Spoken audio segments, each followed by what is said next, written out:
Andrew. Hello, doctor. We're out of the closet. We are out of the closet, and in a couple different locations for the first time. So it'll be interesting to see how this goes. You sound awful, but that's okay. Oh, great. Sorry about that. It's all good. It's all good. Today's a special day. I'm very excited. We have our very first guest on the show. That's what I'm bringing for our question. So I'll just maybe introduce them, unless you have anything you want to say first. No, I'm good. Let's get into it. Okay. So today we have Dr. Weisinger. He's trained in clinical counseling, organizational psychology. He's the author of several successful books, including the New York Times bestsellers, Nobody's Perfect and Performing Under Pressure, The Science of Doing Your Best When It Matters Most. He's appeared in over 500 television, radio shows, including The Today Show, Good Morning America, Oprah, ESPN, and NPR. And we're so lucky to have him join us today. I noticed there's a few things in your bio too. You're a pioneer in the emerging science of pressure management. So maybe we'll talk about that too, but welcome. Thanks for joining us. Thank you for having me. This is awesome. Where are you from? I am in the East Coast, in the lovely state of Connecticut, in the town of Norwalk, Connecticut. Awesome. We're expanding, Andy. The weather's just starting to get nice. Oh, that's awesome. Yeah, we're hit and miss. We don't have snow this week. I think this is our first week without snow, which is... This weekend, though, they're forecasting it. Close to summer, but, it's all good. Maybe we'll... a couple more weeks of snow, maybe.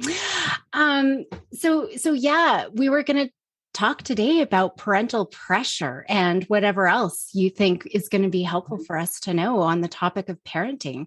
I don't know, was there anything related there with this emerging science of pressure management? Well, I'll tell you what is most interesting is I got an email last night with an article in which my book was mentioned, and it was because they are promoting on PBS a new movie, documentary style, about a high school in San Francisco, Lowell High School. It's called Trying Harder.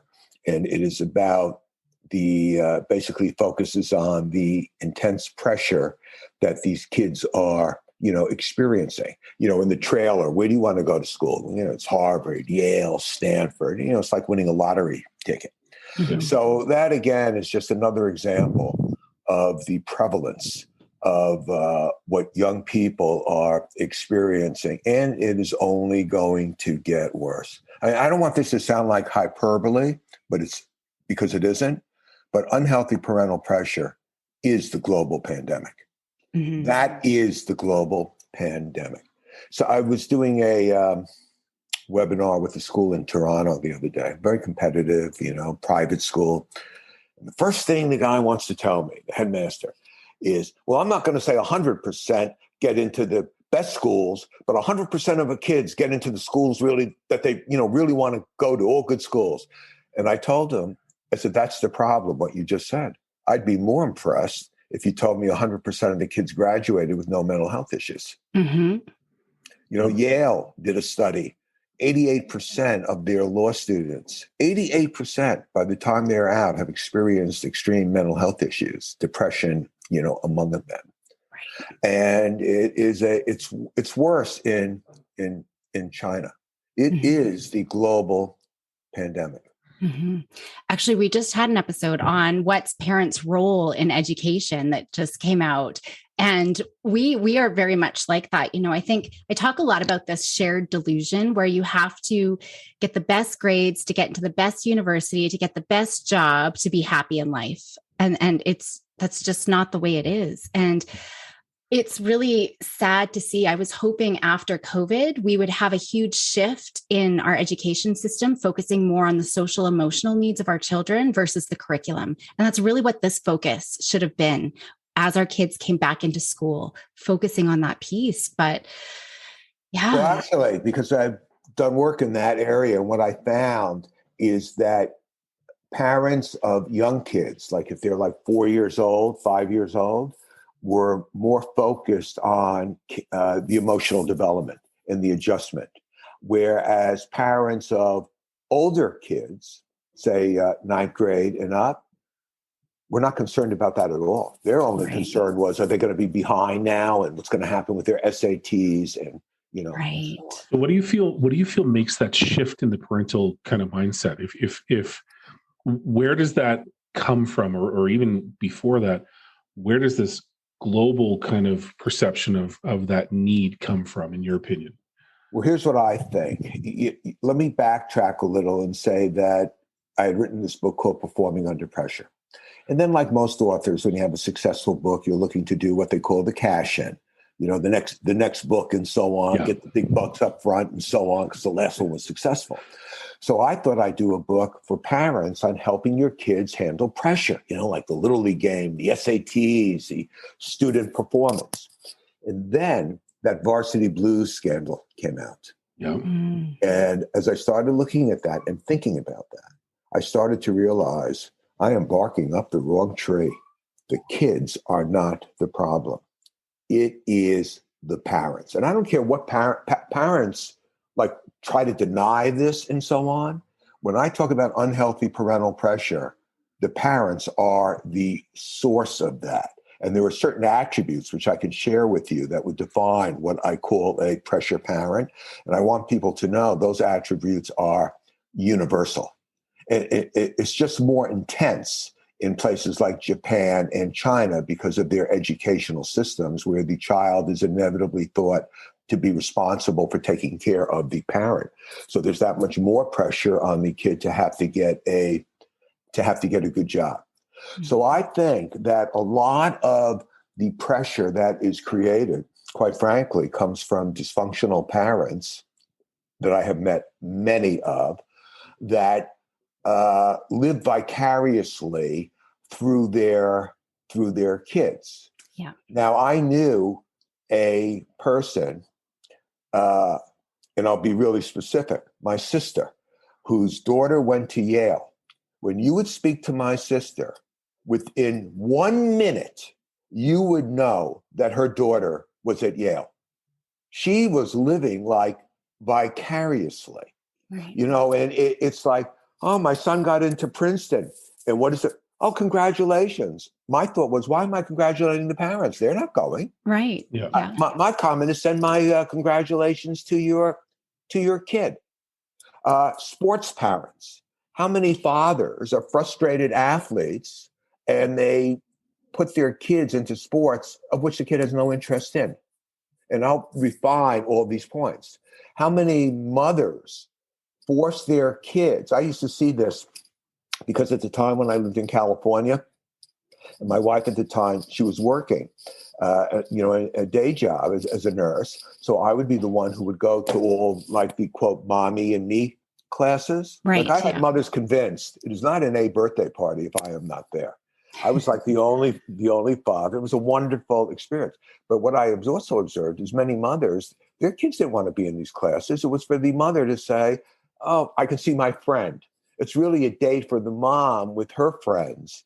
And they'll say things like to the kid, if you don't get dressed right now, you're not going to go to your dance class. When in reality, it's the mother who wants to go to the dance class in the first place. Right. So parents, many times I found, try to get their own needs met through the experiences of their kids. And that can be a very dangerous path for parents to go down, because inevitably what will happen is the parent will put a kid in a situation that the child does not want to be in. My co-author is the head psychologist at Phillips Exeter Academy.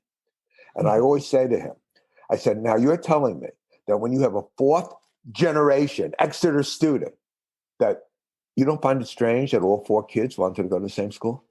Right. You're saying third generation of Harvard, you mean nobody wanted to go have a good time at UCLA or at Michigan? Yeah. And that's, quote, what happened. So a lot of it is the parents. And through that, I found that there were certain attributes that I like to call pressure parents that they live by, and it drives their kids into a wide array of mental health disorders, anxiety disorders, substance abuse, eating disorders, suicide. Did you see the movie Dead Poets Society? Yes. Do you remember that? Mm-hmm. Okay. I'm going to be an actor. No, you're going to be a doctor. No more acting. What does the kid do? Commits suicide, shoots himself. Yeah. Now, the sad thing is, film, art does imitate life. Mm-hmm. I've known people where that has happened. Well, actually, when I was 25, I was going to LA to be an actress. And my mom's like, what are you doing with your life? Fortunately, it's turned out I've found something else that I love, but not everybody else has that opportunity.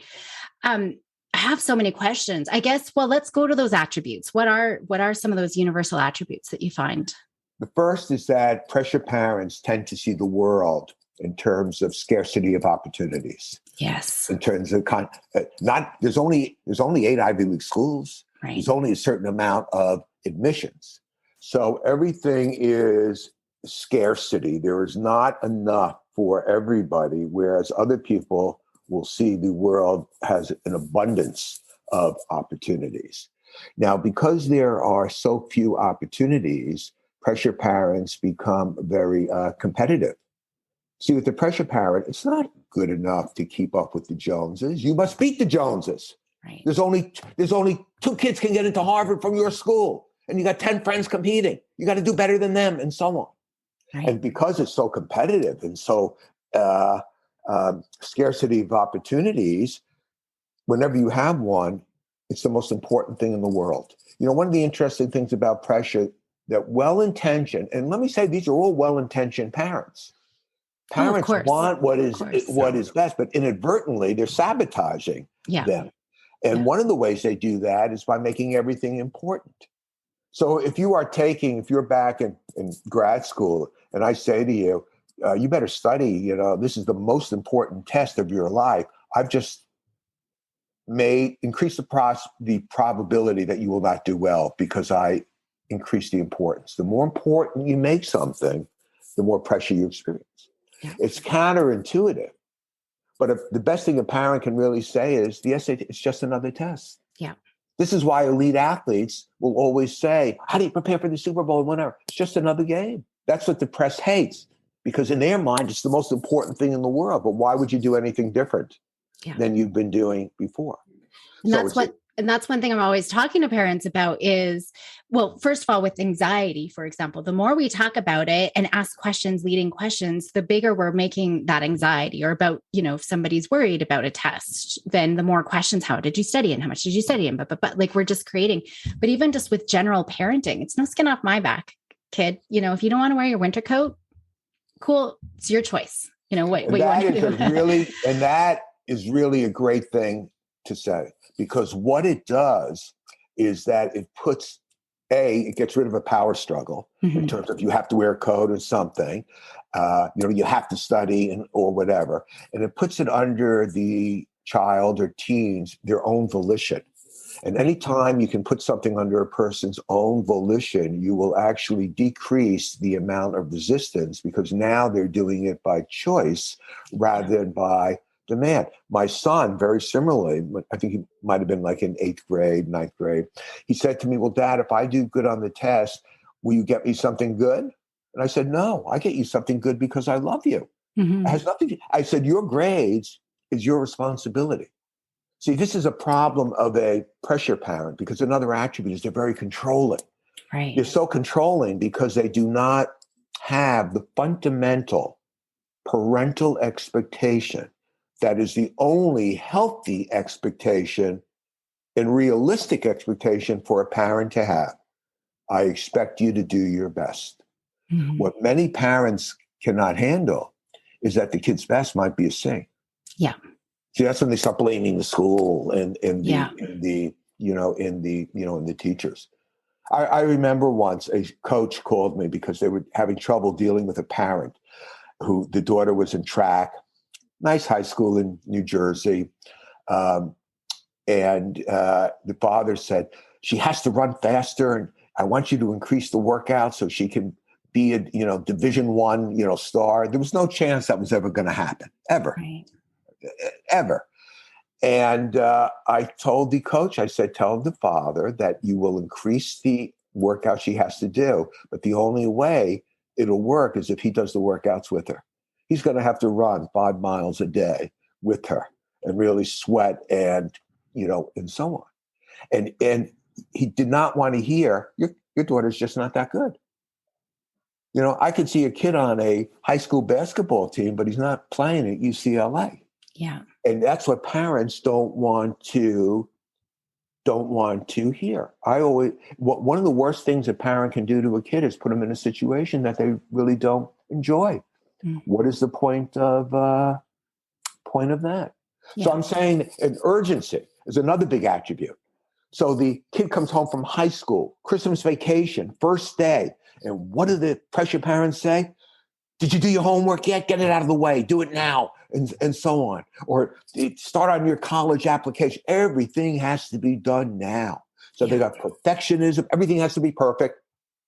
Kids of pressure parents will hear many times, this is really good, but it's never, quote, a standalone. Yeah. Because they're always thinking, and that's why these kids feel no matter what I do isn't good enough. Doesn't matter. Yeah. Yeah. So you get competitiveness, you get a sense of urgency, scarcity of opportunities, competitiveness. This is what is called clinically hothousing. Mm. And where the kid goes crazy. I found a diary that a Chinese student wrote in an article that I had written from 2 psychologists. One was from McGill and the other from the University of Michigan. And it was on academic pressure in China. And they had diaries. And I felt like crying when I read this. One kid wrote that he used to love, the best part of his day was walking to and from school under the sunlight. He said now it's like walking under a dark cloud because all he's thinking about is how much homework he's going to have to do for his parents. His parents would say, you got a lousy 90 on a test with all the things we give you. This is how you support us and give back to us. Wow. I mean, it's unreal. Yeah. So this is what I want. So, and again, the great paradox is these are well-intentioned parents. We want our kids to do well, for them. And another thing is that pressure parents have is very specific criteria. I grew up in a very affluent community in Great Neck, Long Island, and many kids would get the message, oh yeah, of course we're going to pay for your college or whatever. But the meta message is, but we have to approve of the school. I remember one of my friends, because this was 1966, and she got into Berkeley, where she really wanted to go. And in the 60s, it was a pretty radical talk. The parents would say, no way you're going. If you go, we're not paying. This is no different than the father saying to his daughter, of course I'm going to give you a great wedding, as long as I approve of the guy. Yeah. The parents who say, we'll support you, whatever you want to be, we'll support you, until the kid says he wants to be a forest ranger. Right. So, I'm always talking about, I don't want to give parents more to beat themselves up again about guilt and shame and all of those kinds of things. And I do think, we take our gut and do the things that we think are going to help support our children be as successful as they can be. Do you think a lot of this comes from fear? I mean, scarcity certainly does, but is that what drives this? Competition is a natural pressure inducer. Yeah. This is why that when psychologists do studies and they're studying, performing under pressure, one of the variables they will manipulate is competition. When you're competing with somebody else, and this is what gets people aroused in the sports world. They call it competitive arousal. I mean, when two athletes are playing and one punches the other, is that athlete really thinking that's going to help his team? When they tackle somebody and they're not even involved in the play, that's 15 yards, illegal roughness and so on, or unwarranted violence, does that really, quote, help? These people aren't managing their emotions, and a lot of that comes from competitiveness. Mm-hmm. I mean, kids are so, Stuyvesant School, which is one of the most competitive schools where intellectually gifted kids go in the States. It's in New York. Well, they had the biggest cheating scandal in high school history. Oh, wow. And my question was always, if the kids are so smart, why do they have to cheat? Yeah. Yeah, exactly. Just that pressure. Well, and I think there's this constant comparison that happens that's worsened with social media. And I always said, I'm not going to be that mom. I'm going to enjoy my kids and they're going to enjoy their childhood. We're not going to sign them up for a million classes. And then I had my baby. And guess what? With other parents, aren't you watching baby Einstein and doing all these classes and doing this? And there was that pressure, like, maybe I do need to be doing these things right from the time they're born, listening to classical music. And That's right. and there was a point where I got sucked in and for about a month or two. And then I took a step back saying, what the heck am I doing? No, I do know better. But it's so easy. Even I got sucked into this, right? Like we have to get in advance. I mean, my daughter started reading by the time she was 3, she could read, Yeah. and it's like, at what cost? At what cost? Now she's reading naturally at 3. That's great. But I found many studies that will show that parents who focus like on early reading, the end result is they turn their kids off to reading. Yeah. That's the bottom line. It's like, the 4-year-old that has to play a sport and so on. And then eventually they don't want to play. Right. I had one mother where she was insisting, because her father played the violin and she had his violin, that the son must play the violin. He had no interest in that. I told him, I said, tell your mother next time, if she loves it so much, for her to take violin lessons, and then you can tell her where to put the bow. Simple as that. Yeah. And we know, I think there's that belief too, that they have to be early starters to be able, you have to start the violin at 4 to be, but we know now that's not true. It's the kids who get to explore and try lots of different things that they're interested in. Eventually, if they want to learn the violin, you can learn the violin at any age. You don't have to be a little 4-year-old prodigy. Let me tell you, self-disclose something, is that, so when I was in high school, I went to a very competitive high school in Great Neck, Long Island. It was always in that time, in the 60s, ranked by the New York Times as one of the best top 20 public schools in the country. Now, there were 440 kids in my high school class. I graduated 14th from the bottom. The first school I went to, my mother cried. It was only accredited in the state of New Hampshire. The bottom line is I had the greatest 2 years of my life. It was like the movie Animal House. It was wild. Card games every night. And, it was phenomenal. I had a better 2-year college experience at that school than any of my friends who were at Ivy League and prestigious schools. Now, years later, when I went back to my 50th high school reunion, I couldn't wait. The bottom line was I was the only one who wrote 14 books. I was the only one who was on all the TV shows. I was the only one who carpooled with Meryl Streep.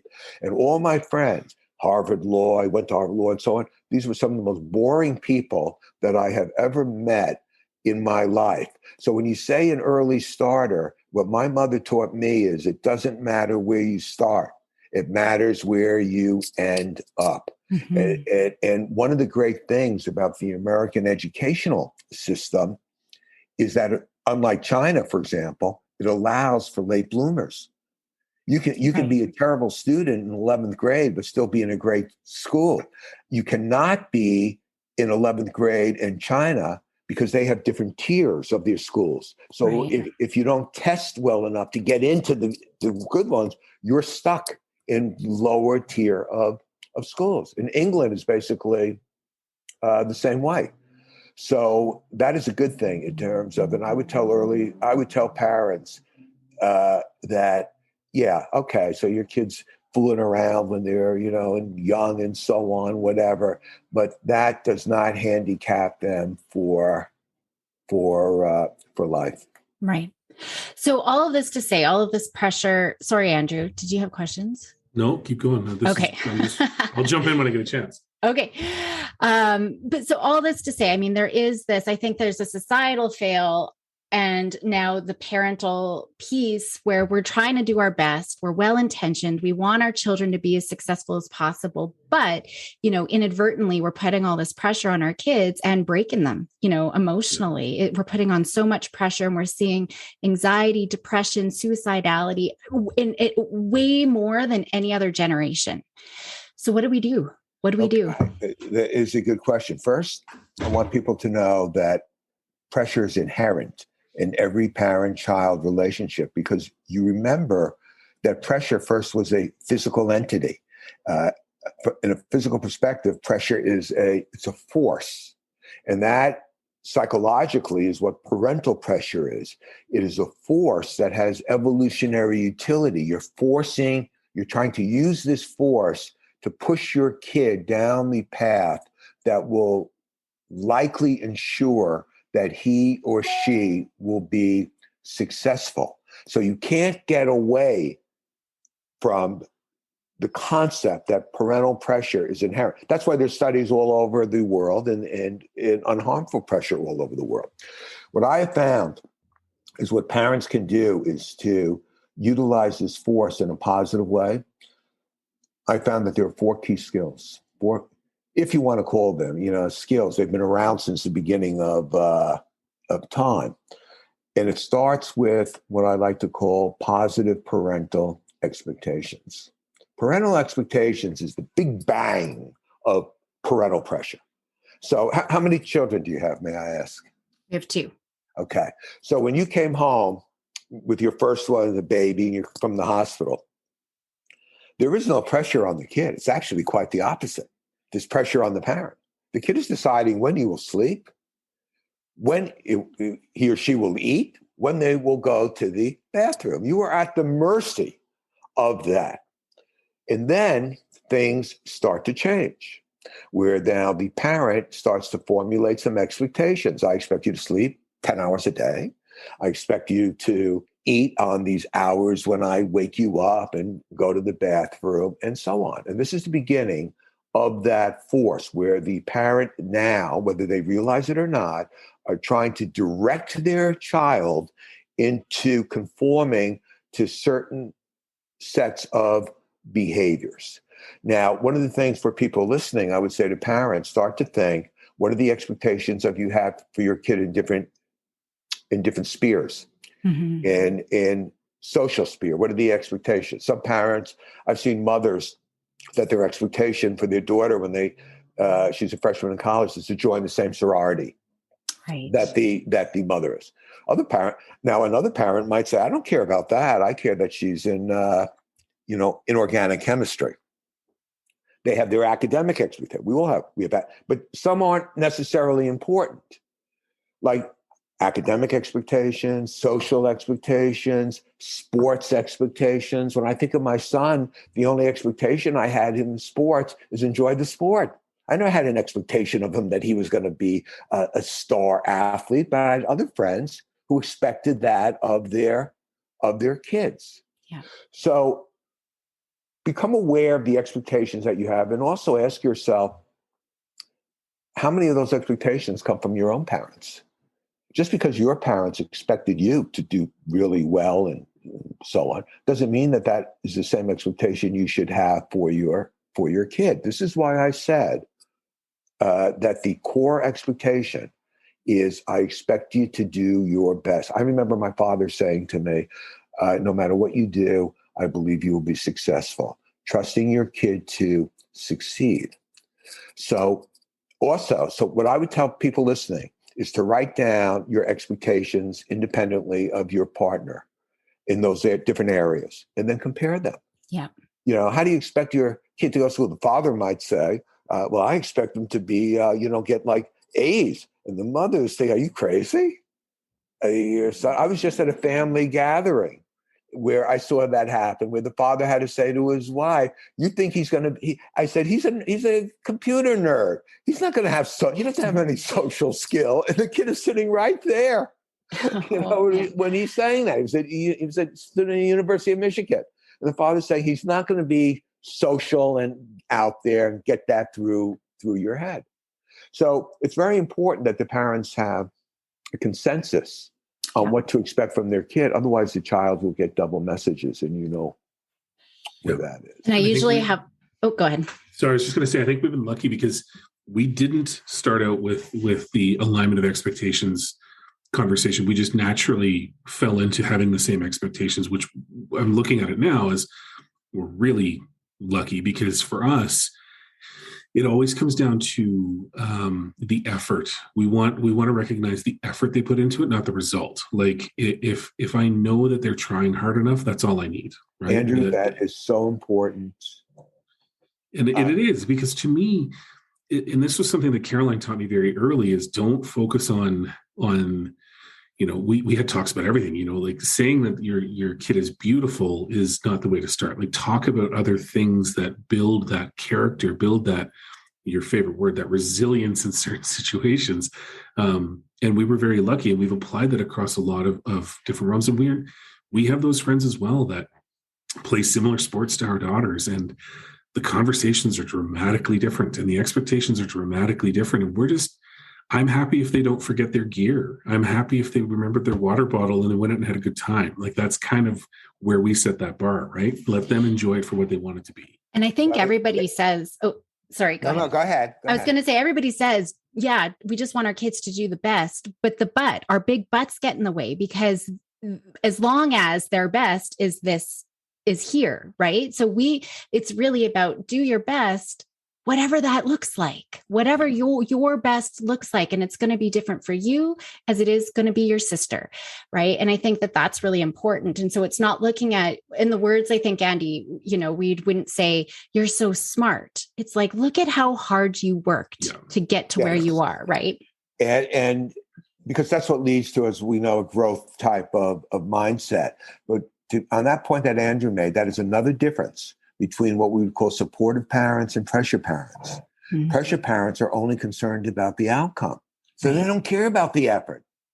The truth is, the pressure parent doesn't want to know if you cheated or whatever. They're just looking at that outcome.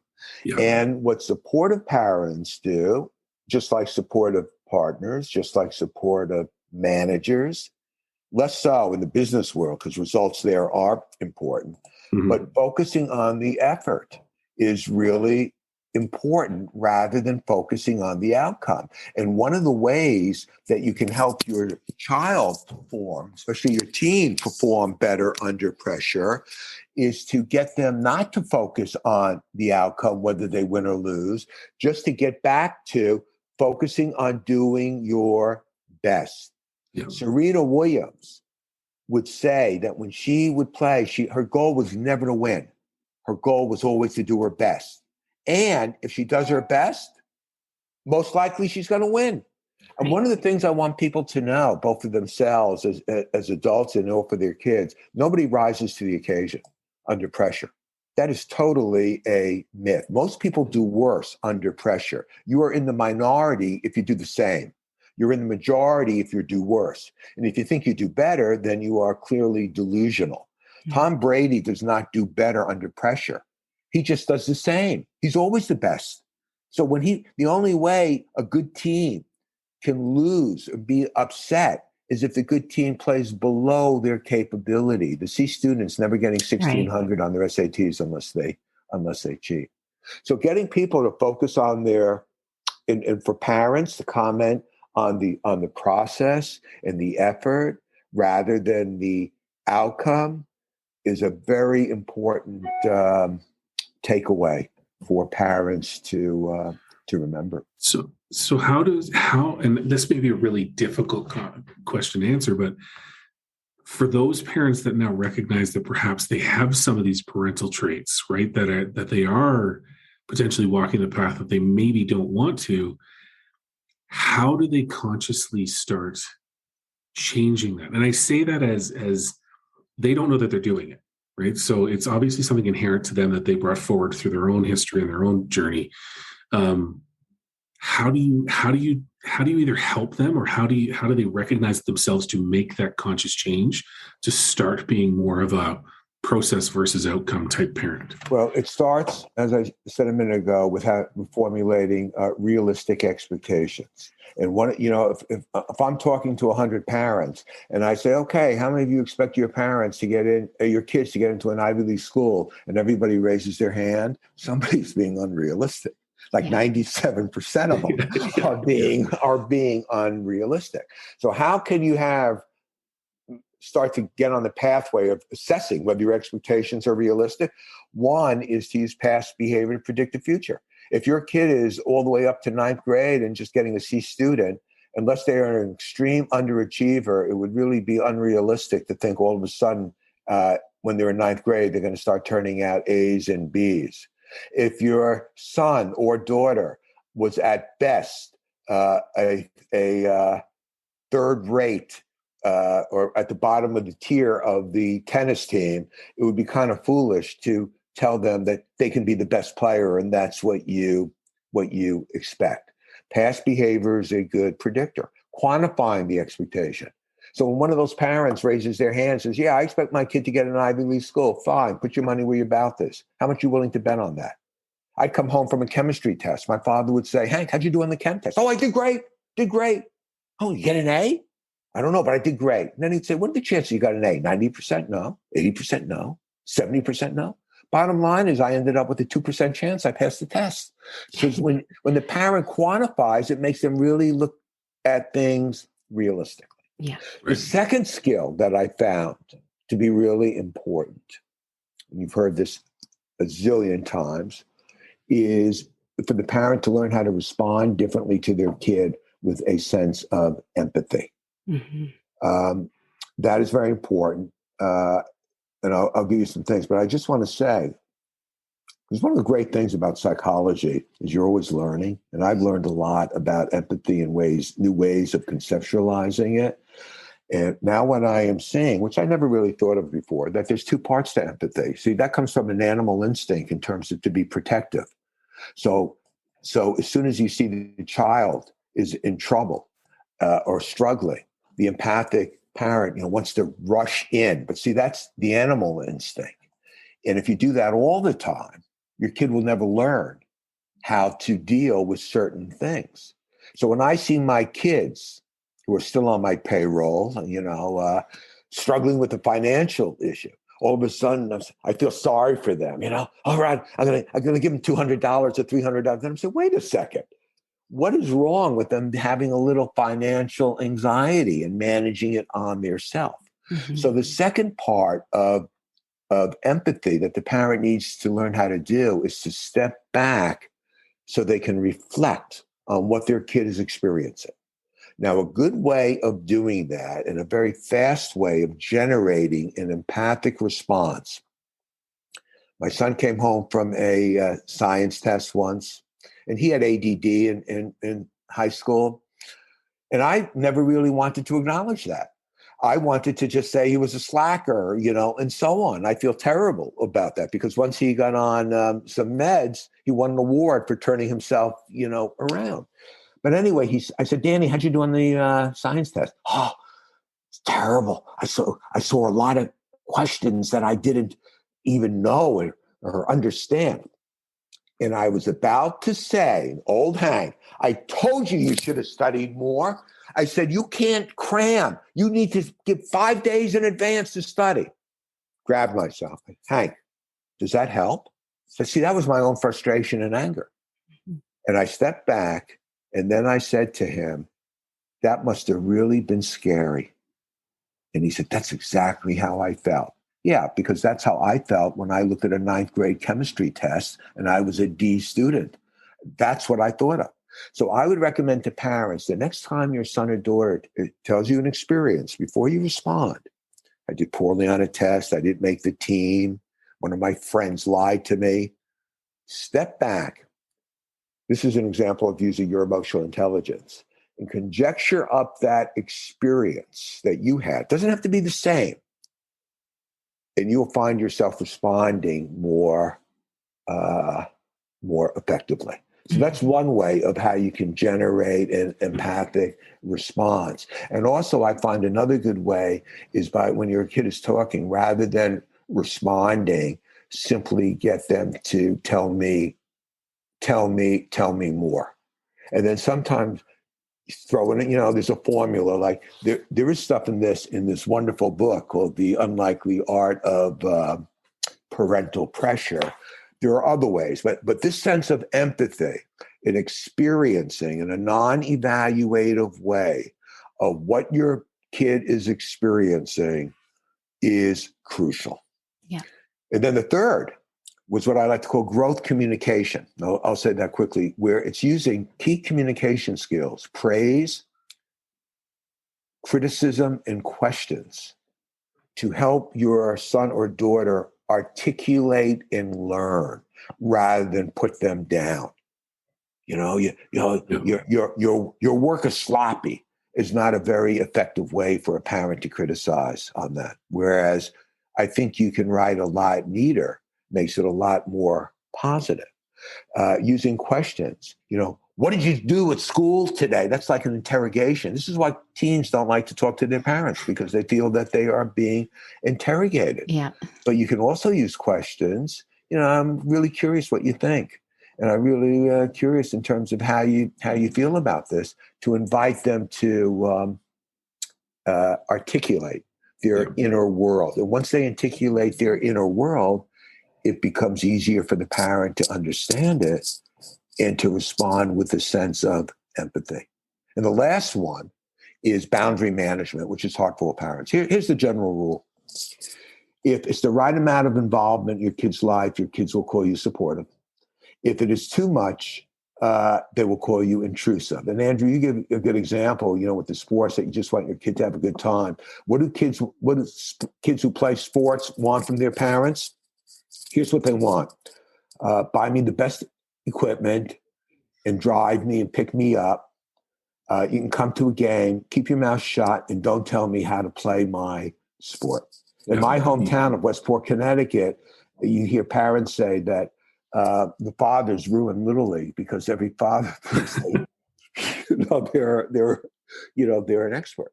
So those four things, and managing that. I mean, when many parents don't even knock on their kid's door when they walk in the room. So let's say that your kid is in the shower, teenager, and you're in their room and so on, and their cell phone rings.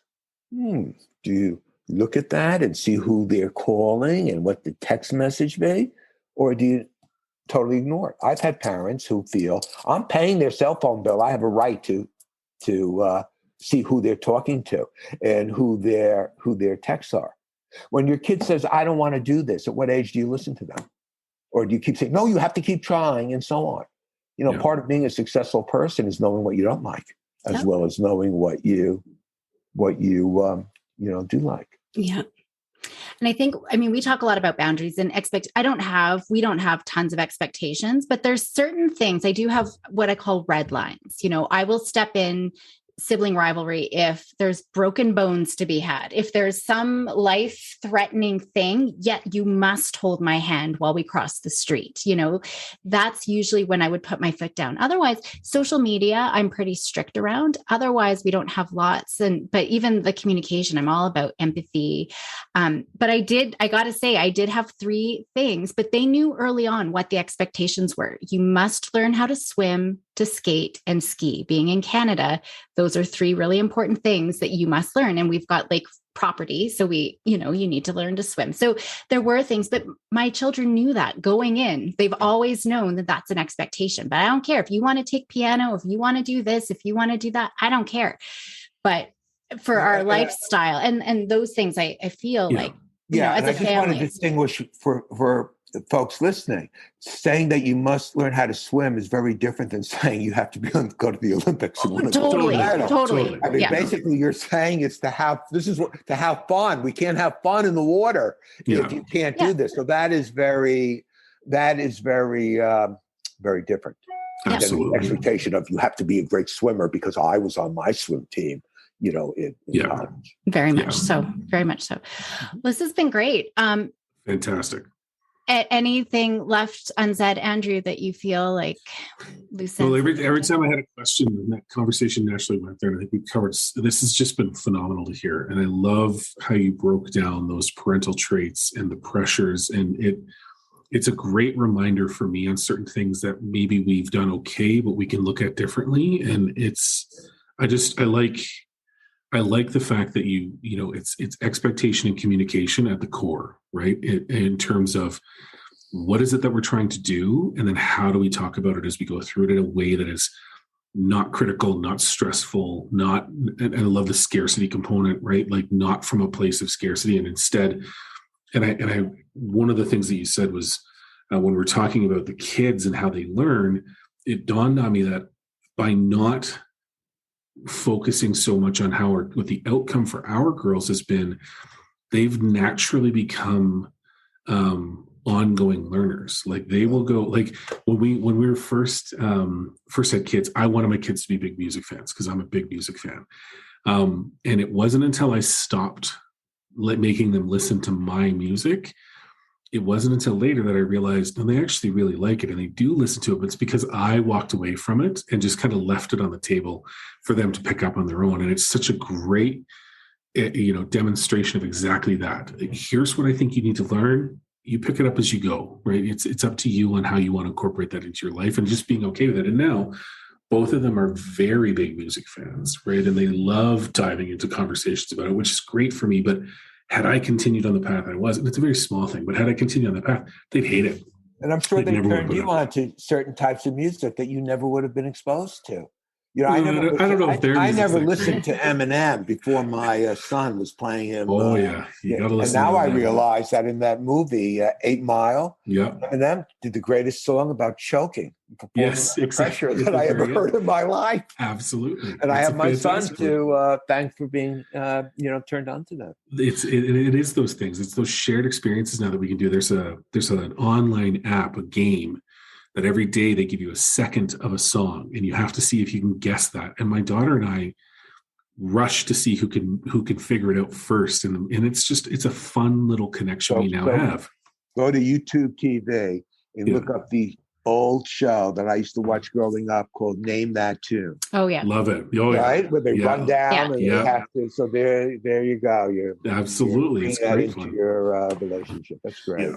Well, and even lifelong learning. I mean, our littlest had COVID the past 2 weeks. She's been in lockdown or in isolation, and she's been researching. She wants to go. It's not sitting and watching TV all day. She actually wants to go learn new things that she wants to bring back to her class. Like, look at what I learned this week while I was away. So that's the kind of thing that we want. And one more point I want to make is that in the area of parental pressure, everything is defined from the kid's point of view.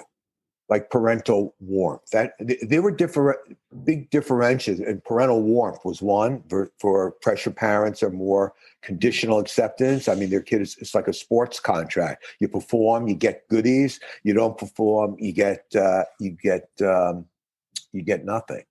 So the parental warmth in terms of doesn't mean that you accept everything your kid does, but it means that you don't reject them because of things. You can disapprove. Exactly. Just like I'm not suggesting that you have to lower your standards. You can still have high standards that you think are important, but forcing and yelling are not good ways to communicate what you expect. And, when you mentioned also what else parents can do, and this is going to be hard for a lot of parents have to get their own life. It's just like, some people, my kids are going away from college, empty nest, and they're depressed. Whereas I know other people, when they say, this is going to be phenomenal. They're out of their house. I can do whatever I want, and so on. Yeah. So many parents have to get their own life. And because they don't, they put so much emphasis on their kids. Yeah. And the other one thing I want people to remember is, again, get to that point that pressure is a force. And when you can use some of the things that we have been talking about, focusing on the process, the effort, rather than the outcome, having a sense of relaxation rather than a sense of urgency, opportunities rather than scarcity. Yeah. When you can think like that and execute those principles, then that becomes a guaranteed way that I can say to all parents that the force will be with you. Oh, that was a perfect way to summarize it. I love it. On point. Yeah. I only wish we did this on May 4th. I know. One more day. Well, thank you so much. It was absolutely wonderful having you. I'm sure our listeners are going to be grateful that they didn't have to listen to Andrew and I for the whole time. So thank you for having me. This was such a pleasure. I am two of you. Hugely grateful for your time and your knowledge, and thank you so much for sharing it with both of us. This is fantastic. Thank you. All right.